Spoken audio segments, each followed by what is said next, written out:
爹，我不要嫁给那什么破镇国公。儿啊，爹实在做不到啊。那陆彦怀不是我们苏家可以抗衡的。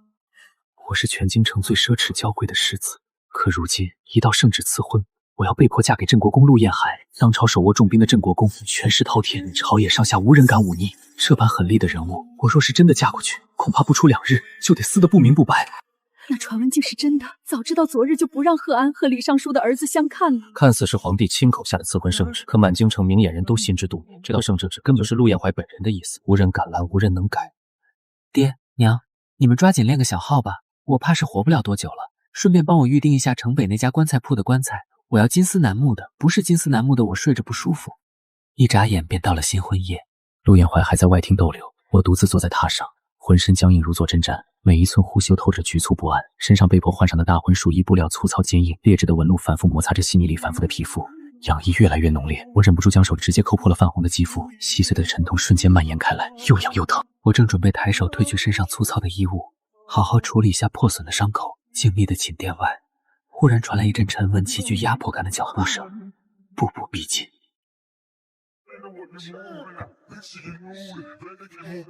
既然想脱，那便脱了。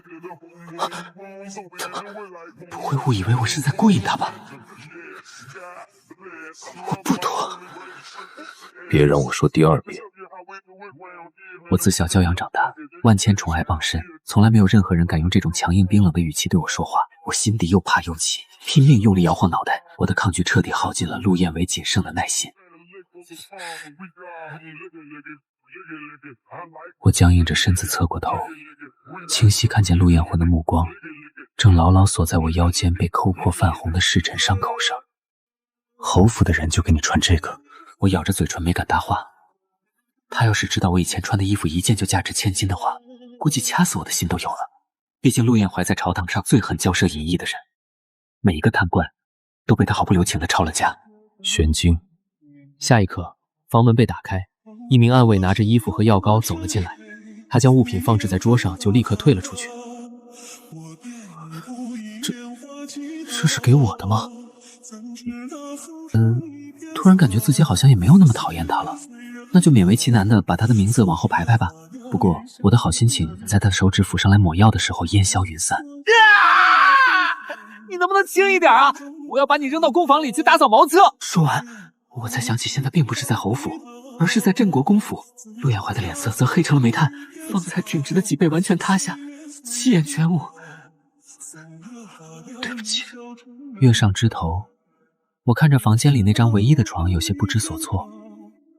虽然我的确是断袖，但和陆彦怀这个死人脸睡觉，还不如杀了我。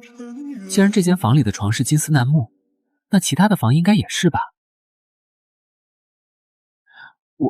我可以去其他房间睡吗？可以。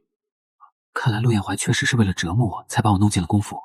怎么会真的和我一起睡觉？管他那么多，不和他同床简直是可喜可贺。我欢欢喜喜地推开了隔壁的房门，然后迅速退了出来。可恶，居然不是金丝楠木床，没办法，只能换下一间。将府里翻了个底朝天后，我绝望地发现，除了陆彦怀的那间房，其他房间的床全都是普通木头。已经一惊天了，夜风呼呼地打在身上，我不禁抖了抖。在一阵心理建设后，我顶着2个熊猫眼，小心翼翼地推开了陆彦怀的房门。他的呼吸平稳，似乎已经睡着了。我可以在你的床上睡觉吗？你要是不说话的话，我就当你答应了哦。我轻悄悄地翻身上床，完全没察觉身侧之人原本平静的唇角正缓缓勾起一抹极淡不易察觉的弧度。日上3竿，陆彦怀一大清早就入宫上朝去了，直到现在也还没有回府。府里安安静静，没人管束，格外自在。贵君承安，公爷临走前吩咐，您若是对府里有任何不满意的地方，尽数可以告知下人，一律安排整改。我忽然想起昨夜的窘境，猛地一拍脑袋。对了，把府里所有房间的床全都换成金丝楠木的。贵君，府里已经没有多余的银子可供这般置办了。我闻言微微一愣，心底满是不解，不就是花了陆彦还一丢丢银子而已，堂堂权倾朝野、手握重权的镇国公府，居然会这么穷。记录完后，趁着陆彦怀不在，我偷偷溜出了镇国公府。街上人来人往，我刚准备去买点百花酥，却看见不远处一群人直直地向我走来。他们是京城中出了名的纨绔子弟，和我非常不对付。哟，这不是我们的贵勋吗？今天怎么一个人出来了？我被众人当众戏谑调侃，只觉得格外狼狈，心情瞬间糟糕透顶。你在狗叫什么？想吃屎了就去攻防。我知道你改不了喜欢吃屎的性子。这京城里谁不知道你得罪了陆彦怀？大婚夜里被打得惨叫。我什么时候被打得惨叫了？大概是当时陆彦辉帮我涂药的时候下手太重，我大叫的那一声。丫的，在镇国公府里受气就算了，在外还要被造谣，被冷嘲热讽。他们人多势众，我逐渐落入下风，一拳难敌四手。很快我落了下风，就在一个拳头带着劲风落下来时，我紧紧地闭上了眼。但是几秒钟过去，预想中的疼痛并没有到来。我小心翼翼地睁开眼，映入眼帘的是一片宽生衣袖，再往上是陆彦怀阴沉至极的脸。大人，我们在帮你教训这个苏和安。你们教训我的人，来街上是想买什么？想买百花酥。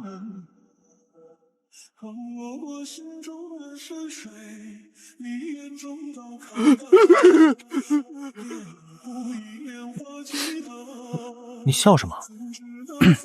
就是很久没见公爷这么开心过了。我赏了他一个白眼，严重怀疑记他私事画板子看多了。